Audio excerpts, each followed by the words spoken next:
some real sobriety to this nation. Because what we have to recognize is if we don't fight the global jihadist movement over there in the Middle East, we will be fighting them here in the streets of our nation. And we have to recognize that this is a serious problem. You know, a lot of Americans really think back to 2003, and they remember Saddam Hussein and Al-Qaeda, and they said, we never should have gone in there and destabilized it, and they may be right about that. We certainly shouldn't have left after we got there, that's for sure. But here's the problem. Saddam Hussein and Al-Qaeda at that time was not an existential threat to us. The global jihad movement is an existential threat. They want to destroy us and everything that has to do with us. They want to destroy Israel. And we have two choices. We can sit around and act like they are the JV and that they are not going to do anything and that they're only significant over there, or we can use every resource available to us to destroy them first. And I will go with the latter. Because if we truly care about the people of our nation, and you know, my entire professional career revolved around taking care of children and giving them longevity and giving them quality of life.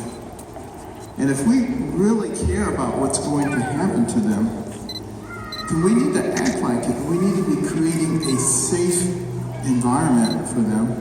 And certainly, you think about things like the Iranian nuclear deal. I mean, give me a break.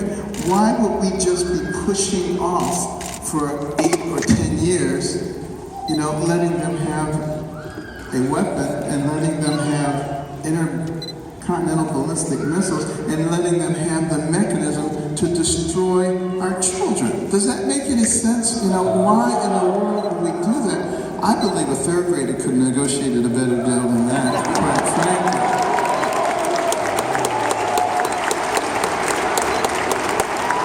And it was portrayed as either we make this deal or we go to war. But of course we had another very good option, and that is to tighten the sanctions, which brought them to the table in the first place. And we have to learn how to be a little more creative. We need to look at the things that are working. You look at last week, and Sinjar, we were able to get that back. Why? Because they utilized a smart strategy. They cut off the supplies so that they could control everything that was coming in there. They supported the Kurds, both on the ground with special ops and in the air, and that was a winning formula. And that's the same kind of thing that can be applied to other places. And we need to start looking at how we do that. It doesn't necessarily mean we have to put 100,000 of our troops on the ground. It means we need to work very smart with what we have. And as we begin to win, what will happen is others will want to join us rather than joining the jihadist movement. And that's the way you do it. You have to fight both the psychological and the physical war in order to be able to do it. But you know, people ask me all the time, after a wonderful medical career, why would you want to get into the world of politics? And I frequently ask myself that too. I mean, it is a pretty nasty world, there's no question about it, but I'll tell you why. Again, it's because America is worth saving. And you look at all of those people.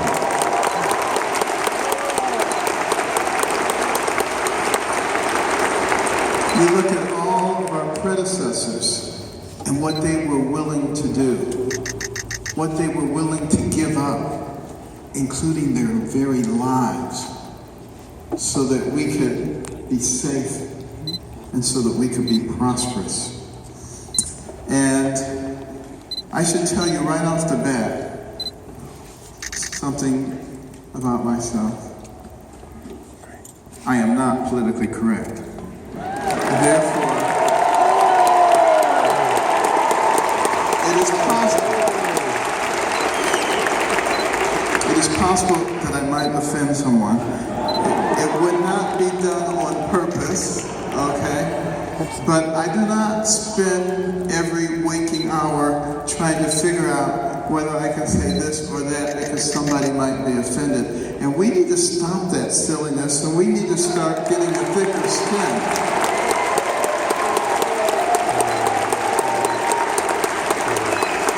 You know, there were a lot of people who gave everything they could so that we could have freedom of speech and freedom of expression. And we are going to have to stand up solidly and resist the forces of division and those people who try to control what we can say and how we can act. You look at what was going on in some of these universities this week. These are supposed to be bastions of intellect and enlightenment, and instead they're tolerating kids going around bullying people, saying that you can only say what I want you to say, and if you don't say that, you have to resign, you have to quit, we can spit on you, we can push you around. Folks, I gotta tell you, that if we tolerate that, that's the beginning of fascism in our country. We cannot allow that to happen.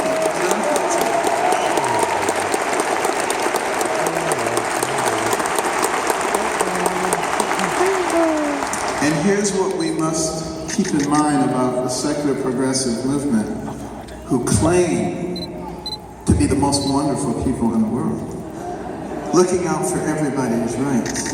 Yeah, they only look out for your rights if you agree with them.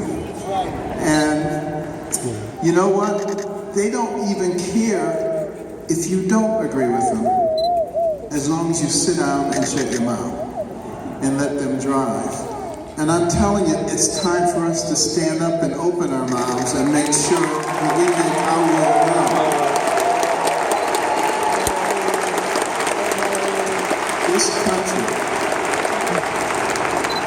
This country is the most wonderful country I've ever been. I've been to 57 countries. Not 57 states, 57 countries. And I gotta tell you, I am always thrilled to get back here. We have everything here. And there's so many people who like to badmouth our country and say that we're responsible for all the ills of the world.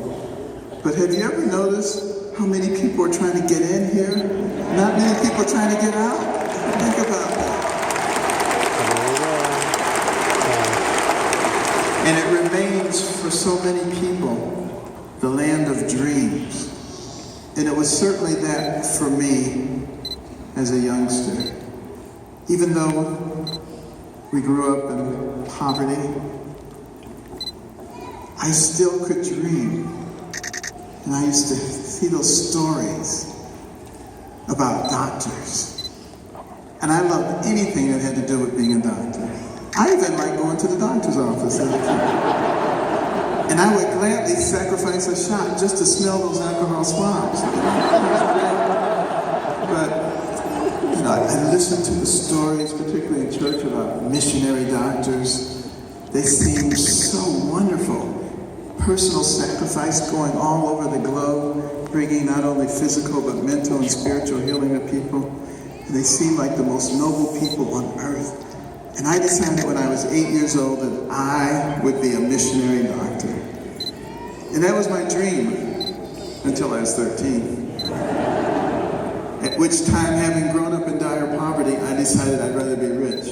So at that point, missionary doctor was out and psychiatrist was in.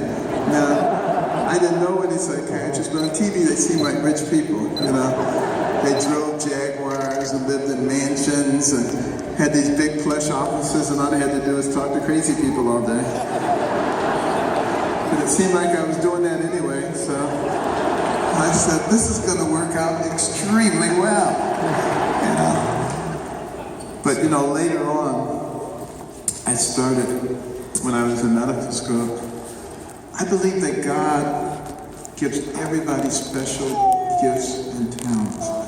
And I said, what are your special gifts and talents? And I started analyzing my life, and I realized I had a lot of eye-hand coordination, the ability to think in 3 dimensions.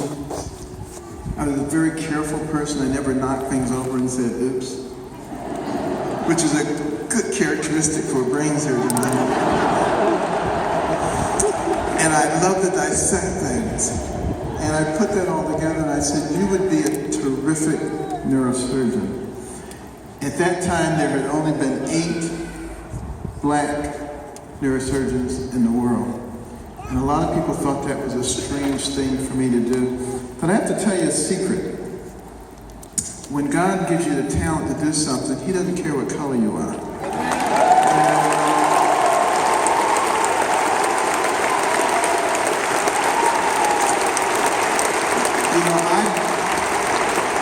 I personally believe that our diversity is a gift from God.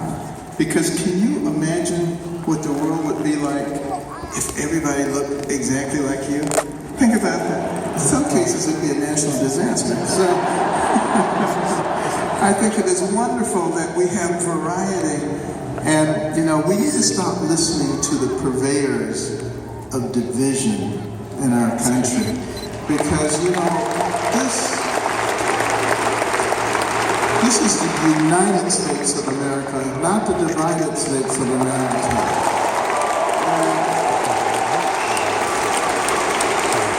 We have all these people going around trying to convince women that there's a war on women going on in this country.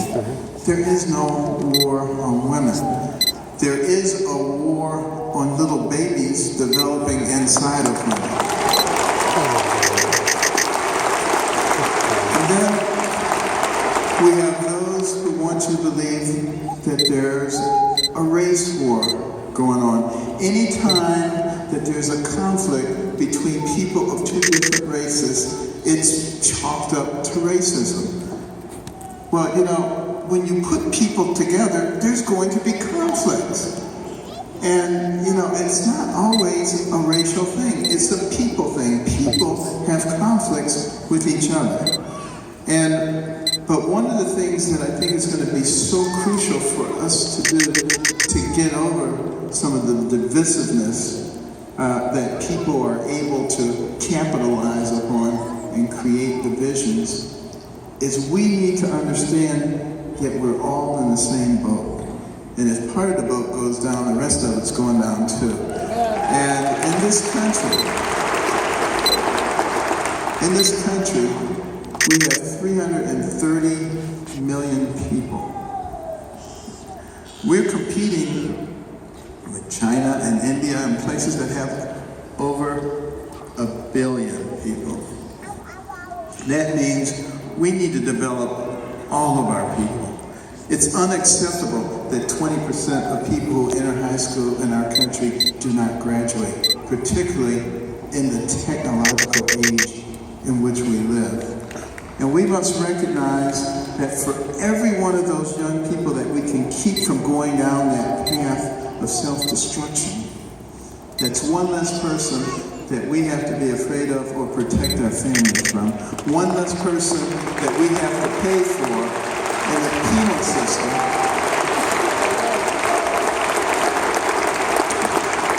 Or the welfare system. One more tax-paying, productive member of society who may discover a new energy source or the cure for cancer. We can't throw away any of our people. We need every single one of them.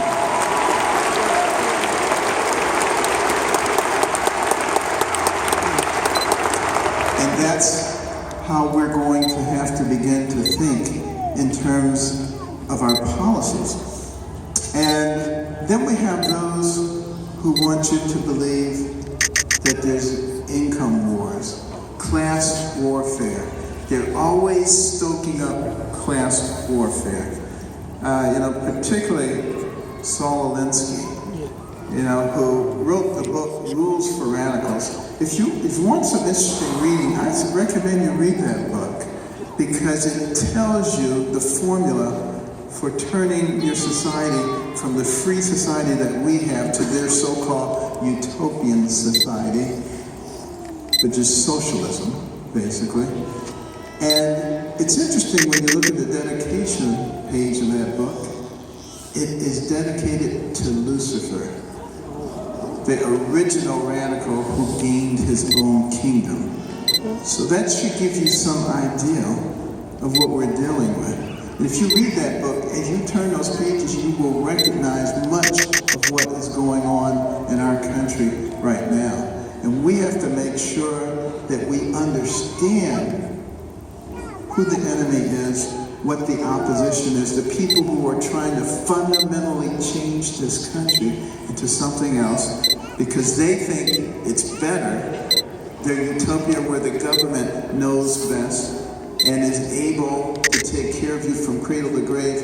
It all sounds good to certain people, but the problem is all of those societies end up looking the same way, with a small group of elites at the top controlling everything, a vastly decreased middle class, and a vastly expanded dependent class.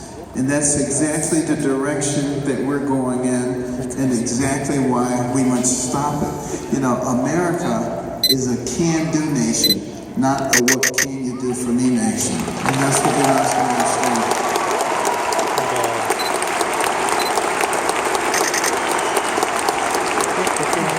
But one of the areas that we must once again begin to concentrate on is the field of education. It made such a difference for me.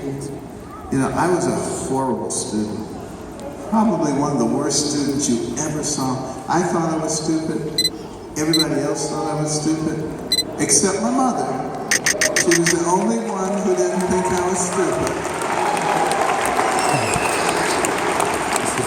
And even she had her doubts sometimes, but